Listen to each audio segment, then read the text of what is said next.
Puji Tuhan, selamat pagi Bapak Ibu Saudara yang diberkati oleh Tuhan Yesus Kristus. Salam sejahtera buat kita semua. Renungan pagi hari ini saya ambil di dalam Amos 8 ayat 11 sampai ayat yang ke-12. Sesungguhnya waktu akan datang, demikianlah firman Tuhan. Aku akan mengirimkan kelaparan ke negeri ini, bukan kelaparan akan makanan dan bukan kehausan akan air, melainkan akan mendengarkan firman Tuhan. Ayat 12, mereka akan mengembara dari laut ke laut dan menjelajah dari utara ke timur untuk mencari firman Tuhan, tetapi tidak mendapatkannya. Judul renungan pagi hari ini, lapar dan haus. Saudara yang diberkati oleh Tuhan Yesus Kristus, saat ini kita bersyukur karena kita masih bisa mendengarkan kebenaran firman Tuhan. Apalagi zaman saat ini, orang mudah sekali untuk mengakses firman Tuhan, baik melalui media sosial, melalui YouTube.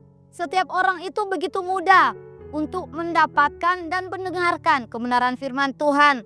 Tapi kalau pada zaman Amos, umat Tuhan tidak begitu saja ketika mereka mau mendengarkan kebenaran firman Tuhan. Mereka hanya bisa mendengarkan firman Tuhan melalui nabi ataupun saat Tuhan berkehendak berbicara langsung. Jadi pada pagi hari ini kita bersyukur karena kita bisa mendengarkan kebenaran firman Tuhan. Di dalam Nehemia 9 ayat 26, tetapi mereka mendurhaka dan memberontak terhadapmu, mereka membelakangi hukummu dan membunuh nabi-nabimu yang memperingatkan mereka dengan maksud membuat mereka berbalik kepadamu. Mereka berbuat nista yang besar. Jadi kenapa Amos mengatakan bahwa akan datang waktunya akan ada kelaparan dan kehausan, bukan akan makanan dan air, tapi lapar dan haus akan firman Tuhan. Zaman Amos, bahkan zaman-zaman di dalam perjanjian lama, di sini mencatat ketika ada nabi yang menyuarakan suara Tuhan, orang-orang ini tidak mau mendengar. Orang-orang ini tidak mau untuk percaya akan nubuatan yang disampaikan oleh nabi.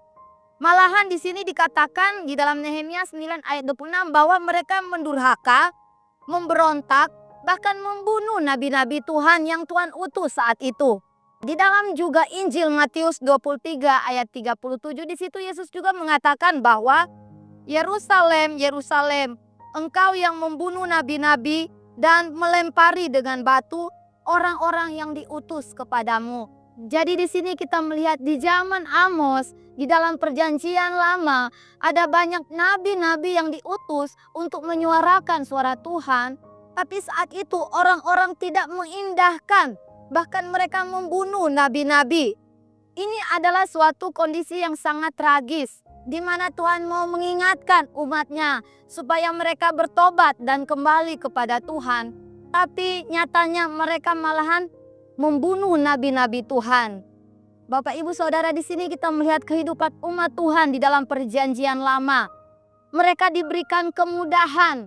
Ada banyak nabi-nabi yang Tuhan pakai secara langsung untuk menyuarakan suara Tuhan, untuk memberitakan firman Tuhan.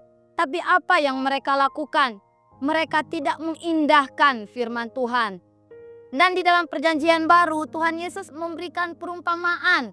Orang-orang yang tidak mau mendengarkan firman Tuhan, orang yang mau tidak berjaga-jaga, mereka diumpamakan seperti 5 gadis yang bodoh.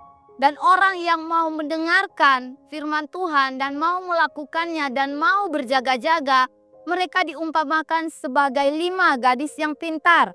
Kita akan melihat di dalam Matius 25 ayat 10, di situ dikatakan bahwa akan tetapi waktu mereka sedang pergi untuk membelinya, datanglah mempelai itu dan mereka yang telah siap sedia masuk bersama-sama dengan dia ke ruangan perjamuan kawin, lalu pintu ditutup. Kemudian datang juga gadis-gadis yang lain dan berkata, "Tuan, Tuan, bukakanlah kami pintu."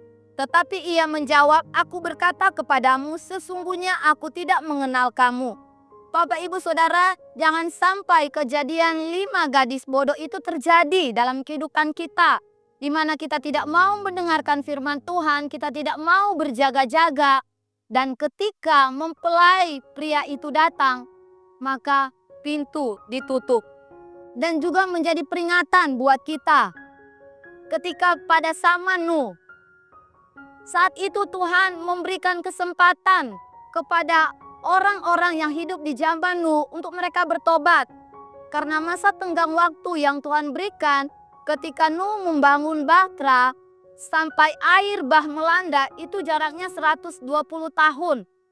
Sangat panjang, di mana selama 120 tahun Nuh memberitakan kebenaran kepada orang-orang yang saat itu bahwa mereka harus bertobat.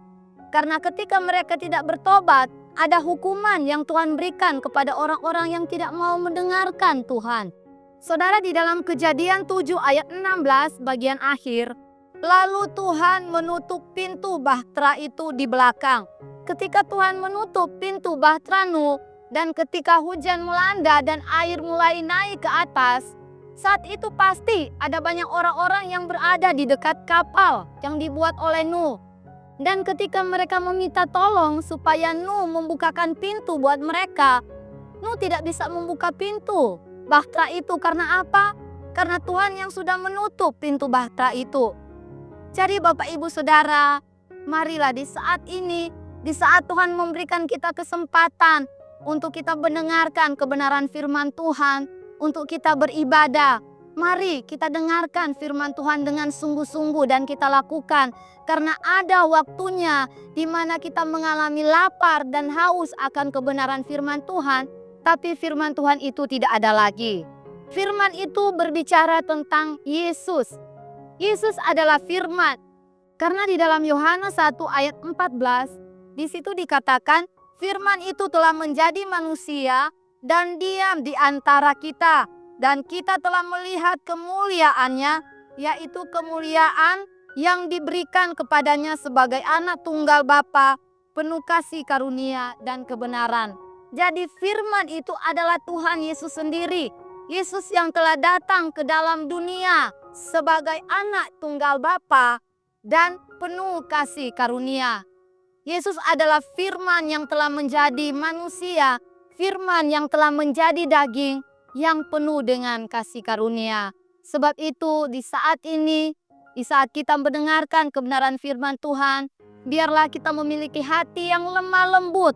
Kita mau menerima firman Tuhan, kita tidak menolak firman Tuhan. Tapi biarlah setiap firman Tuhan yang kita dengar itu tertanam di dalam tanah hati kita yang baik. Karena apa? Di saat kita mendengarkan kebenaran firman Tuhan, maka firman Tuhan itu adalah sumber kehidupan. Kenapa kita harus menerima firman? Karena firman itu adalah Yesus sendiri.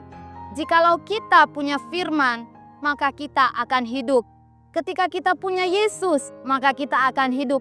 Sebaliknya, jika kita tidak punya firman, kita tidak punya Yesus, maka kita tidak akan mempunyai kehidupan. Sebab itu, biarlah renungan firman Tuhan pagi hari ini mengingatkan saya dan saudara. Mari, setiap firman Tuhan yang kita dengar, kita mau terima dan kita mau hidupi firman itu di dalam setiap kehidupan kita. Puji Tuhan, mari kita berdoa. Terima kasih Tuhan Yesus, kami mengucap syukur pada pagi hari ini karena kami boleh mendengar suara-Mu lewat kebenaran firman Tuhan yang mengingatkan kami supaya kami mau menerima kebenaran firman-Mu dengan penuh sukacita dan kami juga mau melakukannya. Tuhan memberkati setiap kami yang mendengar berita firman Tuhan pada pagi hari ini. Bila ada yang sakit, yang lemah imannya, Tuhan sembuhkan, Tuhan kuatkan. Kalau ada yang mengalami persoalan dan masalah, Tuhan berikan jalan keluar. Menjadi kerinduan setiap kami Tuhan. Setiap anak-anak-Mu, ketika setiap firman Tuhan disampaikan, ada kesembuhan, ada pemulihan, ada perubahan di dalam setiap kehidupan kami. Terima kasih Tuhan, kami mengucap syukur Tuhan, karena firman-Mu adalah pribadi-Mu sendiri. Di dalam nama Tuhan Yesus, kami bersyukur dan alaskan doa kami di dalam nama Tuhan Yesus Kristus. Haleluya. Amin.